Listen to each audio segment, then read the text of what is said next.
You know that you? My G. I don't think That so. you, my G? Nah. I don't think so. I think guys like Flex and C had more incentive to do that. Right. Because if you think about it, this is what's so funny about hip hop. The things we take for granted are really like harsh shit.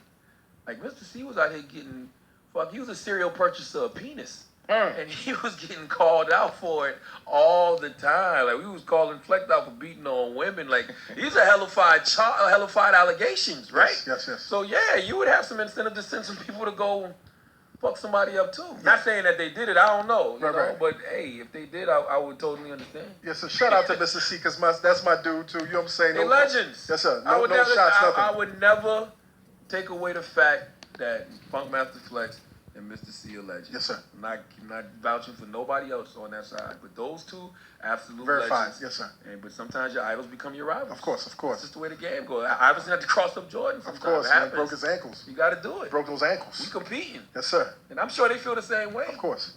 We competing. Of course, man. One of the things you did last year, man, out of everything, man, that was really special to me, man, was when you got your comic book, man. The New Year's Eve special, Infinite comic book issue #1. How did that come about, man?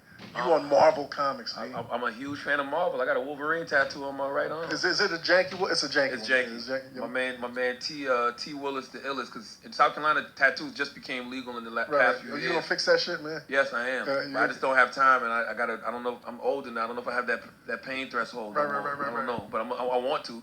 But I've always been a fan of Marvel comics. You gotta fix Wolverine. I gotta fix it. You can't have no cockeyed wolf. You can't. No, for real. He do look like that. He look like you're on steroids, but like the steroids only working in certain places. It's like his shoulders mad big and his forearms are real small. But I've just always been a fan. And it's funny, man, when you grow in the media game and you're on radio, you're on television, the Breakfast Club syndicated in 70+ markets, you take for granted who's listening. Yes.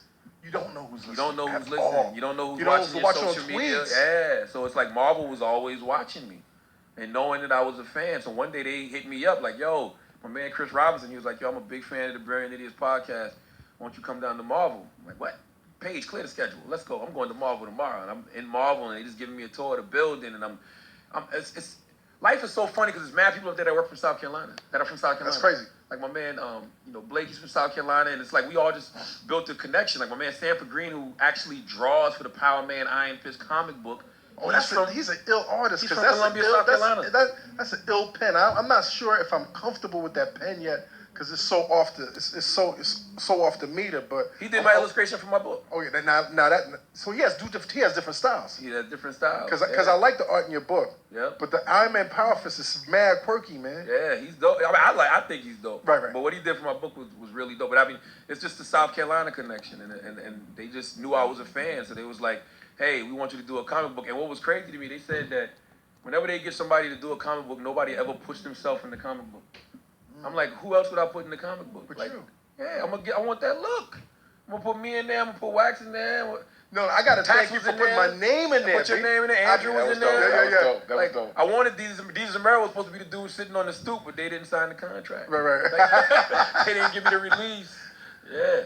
That's crazy, man. Congrats on that, man. Thank you. Yo, let me ask you something, man. How do you deal, because I know I'm not even live, and every now and then we say some shit and it causes a little stir, but how do you deal with the constant waves of controversy that sometimes come about in your daily life? Like the Tammy Loren shit. Like, how do you deal with the controversy that you might mean one thing, but next thing you know, you wake up and the country's on some other wave in terms of some shit you in the middle of?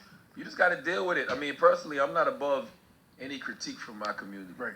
You know what I'm saying? Like when they saw me with Tommy, I'm not mad. You know, we got a long line of, we got a history of people selling out. Yes. Once they get to a certain position. Yes. So if they thought I was in the